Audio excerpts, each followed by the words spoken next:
লিয়াস সম্বন্ধে সম্ভবত আমার এক ভাইজান জানতে চাইছেন। দেখুন, হয়তো বোঝানোর সুবিধার্থে হয়তো আমি কথা বেশি বলতেছি, হতে পারে যে যাতে পরবর্তী সময় বা আপনাদের শেখার ক্ষেত্রে বোঝার ক্ষেত্রে জিনিসগুলা আপনাদের জন্য একটু ইজি হয়, ঠিক আছে।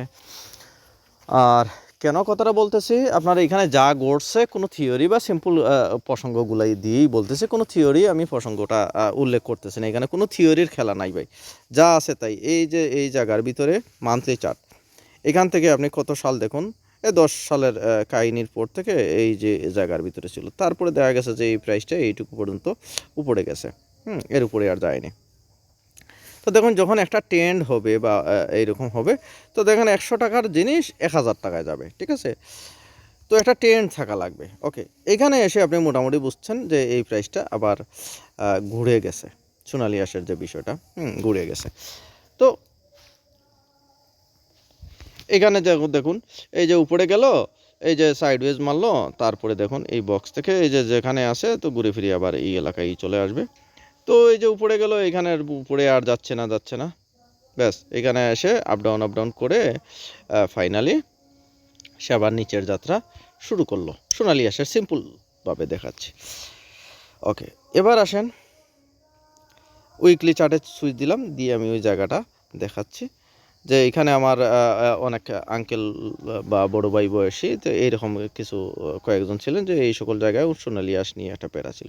তো আমি বলছিলাম যে এই সকল জায়গার উপরে গেলে আপনার বাইয়ের একটা চিন্তা ভাবনা, তখন হয়তো আবার দেখা গেছে যে এই বক্সের বা এলাকার উপরে যদি চলে যেত, তো ন্যূনতম আবার দেখা গেছে যে আপনার এইটুকু পর্যন্ত একটা গ্যাপ পাওয়া যেত। তো যা হোক, এখানে দেখুন উইকলি চার্টেও যদি আমি ঘটনাটা দেখাই, তো প্রসঙ্গটা যদি আপনি এইখান থেকে যদি শুধু এইটুকু টানা বাড়ার জায়গাটা দেখাচ্ছি, এই যে বাড়লো ঘুরে ফিরে আবার এই জায়গায় চলে আসলো, তারপরে দেখুন এই যে আকাম কুহাম আর এইটার উপরে আর যায়নি, এখান থেকে টানা বাড়ছে আবার পড়ে গেছে। তো এরপরে দেখুন এই যে আবার কাইচিত, তারপরে এইখান থেকে তো আলটিমেটলি ওই হিসাবে চলে গেল। তো এই হচ্ছে সোনালী আঁশের অবস্থান, ঠিক আছে। এই যে মান্থলি, এবার আসেন ওই যে ডেইলিতে যদি আমি সুইচ দিয়ে দেখাই, ডেইলিতে যদি সুইচ দিয়ে দেখাই, ওই যে ওই সময় থাকা অবস্থায় মানে এইখানে থাকা অবস্থায় সম্ভবত আমি বলছিলাম যে এই এলাকা ওই দিকে যাক, তারপরে দেখা যাবে তো এই সকল এলাকার উপরে গেলে কেনা হবে।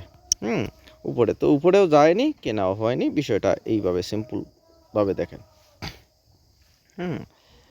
তো এই হচ্ছে বিষয়। এখন বর্তমানে যে কাহিনী চলতেছে সেটা হচ্ছে যে আপনি যদি এই জায়গাটাকে মাইক্রো জায়গাটাকে কাউন্ট করেন, তাহলে দেখেন আপনি এই বক্সের ভিতরে আছেন, কিন্তু আলটিমেটলি উদ্দেশ্যটা হচ্ছে যে নিচের দিকেই।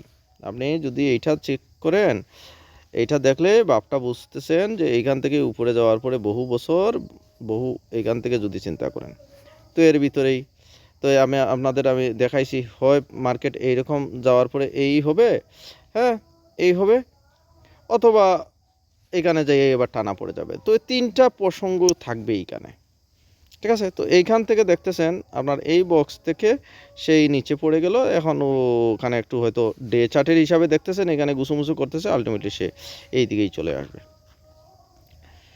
তো যেখানের গেম ওখানেই আবার খেলা আর কি, বিষয়টা এমন। তো যদিও আমি ওইটারে আমি অটো দিছি বা দিছি, তো এই যে দেখুন এইভাবে যদি দেখেন, তো এই যে দেখুন প্রসঙ্গটা আমি বোঝার সুবিধার্থে যার কারণে আমি চারটা ওভাবে দিছি, ঠিক আছে। তো এইটার অ্যাকচুয়াল গেমটা তখন ওই জায়গায় বড় হিসাব করলে আরেকটা এইরকম মুভমেন্ট শার্প একটা কন্টিনিউশন উপরের দিকে সেটা আসবে, সেটা হচ্ছে এই এলাকার উপরে যাওয়া পর্যন্ত। আর না হলে এখানে আসো, এইখানে আসার পরে যদি ঘুরে তৈলে আবার দেখা গেছে নতুন করে কাহিনি। তো বহু কষ্ট করে এতটুকু উপরে গেছে, হ্যাঁ বহু কষ্ট করে এত বছর লাগাইয়া সে এখানে গেছে, তো এখন আবার সে ওখানে আসবে, আসার সঙ্গে সঙ্গে যে আবার উপরে চলে যাবে বিষয়টা তা না, ঠিক আছে। যে কোনো জিনিসের আপনার যেইটুকু যাওয়ার দরকার ছিল সেইটুকু গেছে, এখন নিচে আসার দরকার, সে নিচেই আসতেছে। এই যে আপনি বিভিন্নভাবে যে আপনি ট্রেন লাইন মেন লাইন বকর সকর দেখেন, খালি চোখেই দেখা যাচ্ছে, আমি তারপরে ওভাবে দেখাই দিলাম, ও দিয়ে আপনার যেটা নিচে আসার ধরেন এই যে নিচে আসতেছে, সেটা দেখাচ্ছি আর কি, এমনি এই তো আর কি। তো সিনসিনারি দেখে বুঝতে পারতেছেন এইখানে নামার পরে একটুখানি রেস্ট নিল, রেস্ট নিয়ে তো তার উদ্দেশ্য তো এই দিকেই আর কি, ধাক্কাই মাক্কাই যেমনি তার জায়গায় আসবে। তো যে যেখান থেকে যায় সে ওখানেই ফিরে আসে। তো এই কারণে এই শিখায় এখন শিখবেন না বা ইয়া করবেন না, এটা আপনাদের যার যার অভিরুচি। তো এই হচ্ছে বিষয়, আর তো কি বলবো ভাই। তো এখানে সবচাইতে বড় জিনিস হলো এইদিকে মানুষ প্রাইস দেখে, এইদিকে প্রাইস দেখে আমি এইটা 20 টাকা গ্যাপ পেয়ে যাব, 30 টাকা গ্যাপ পেয়ে যাব। আসলে ওই গ্যাপটাতে আপনি আপনার মতো করে চিন্তা করতেছেন তো ওই গ্যাপের, তো প্রাইসকে জিজ্ঞেস করবেন তুমি যাবা কিনা, তোমার উদ্দেশ্য কি। তার উদ্দেশ্যই হচ্ছে আগে, আমার উদ্দেশ্যটা বড় না। সে যদি ওর উপরে যাইতো, তার উদ্দেশ্য যদি মানে আর 10,000 টাকায় যাওয়ার উদ্দেশ্য থাকতো, কথার কথা, তাইলে সে কমসে কম এইটার উপরে যাইতো। তার উদ্দেশ্য নাই আর উপরে যাওয়া, তো সে এইখানে আকাম করছে ব্যাস। এখন যদি সে উপরে যাইতো তো উপরে চলে যেত, নাইলে নাই। তো আমি কিনবো কোথায়, হয় এইখানে কিনবো। আর ছোটো হিসাবে যেটা দেখাইছিলাম, তখন আমি আরও কয়েক বছরের জন্য এইরকম একটা মুভমেন্ট পাবো। আর ছোটো হিসাবে যদি চিন্তা করি, তাইলে দেখা গেছে যে ওই জায়গাটা দেখাইছিলাম, এই যে এই বক্সের উপরে যেতে হলে বাইক করবে, অনেকের সাথে কথা হয়েছিল এগুলো নিয়ে। এই যে জায়গাটা, ওই দুই ভাই সম্ভবত ওইটা কিনছিলেন আগে, তো এগুলো নিয়ে ডিসকাস হয়েছে। তো বলছিলাম যে ওর উপরের প্রসঙ্গ যদি না যায় তাইলে তো আর কি, তাহলে এইটুকু গেলে মনে হয় মোটামুটি এটা ধরতে পারেন যে এতটুকু পর্যন্ত। তো ওই হিসাবে এখন ওখানের স্টকের দাম কত, ওই হিসাবে 200-300 টাকার একটা কাহিনি। তো এই স্টকের দেখা গেছে যে ওই হিসাব করলে 30-40 টাকার মতো স্টপ লস আসবে। 30 টাকা শেয়ার কেনার পরে যদি 3 দিন নামে, অটোমেটিক 30 টাকার মতো স্টপ লস চলে আসে। তো 30 টাকা স্টপ লস, 300 টাকা রিওয়ার্ড, বিষয়গুলো এইভাবে। ঠিক আছে, স্টকের দামের উপরে অনেক বিষয়গুলো নির্ধারণ করা হয়। তো আলটিমেটলি বড় হিসাবে দেখতেছেন ও নিচেই যাবে। তো নিচে যাওয়ার জন্য অনেক দূর থেকে যদি নিচে, উপর থেকে যদি নিচে যায়, তাহলে এরকম একটা সাইডওয়েজ তৈরি করে।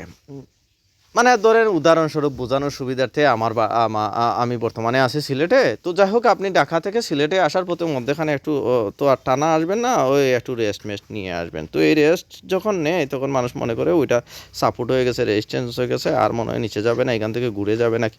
আরে ভাই, এটার উপরে গেলে মনে করলেন যে ঘুরে গেছে, যতক্ষণ পর্যন্ত না উপরে যাবে কোনো কিছু মনে করার দরকার নাই। তাকে সে কি করবে এটা তার ব্যাপার।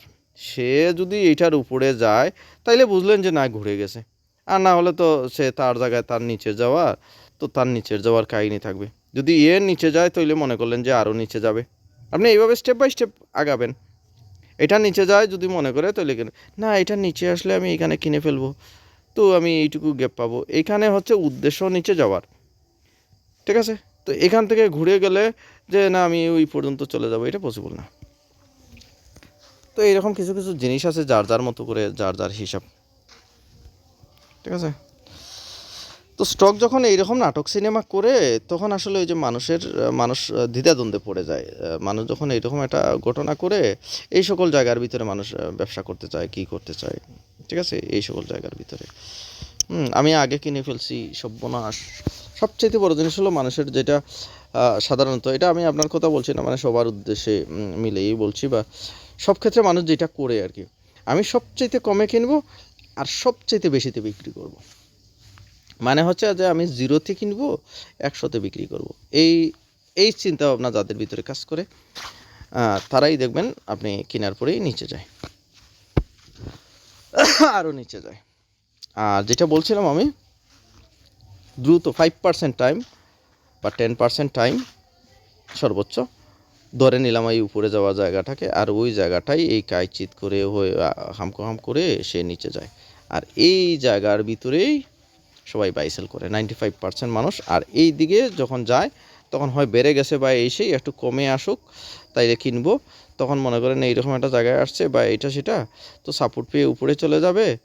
তো দেখা গেছে যে ফাইনালি গুছু করতে করতে নিচেই চলে যায়। এই হচ্ছে বিষয়, ঠিক আছে, ওকে।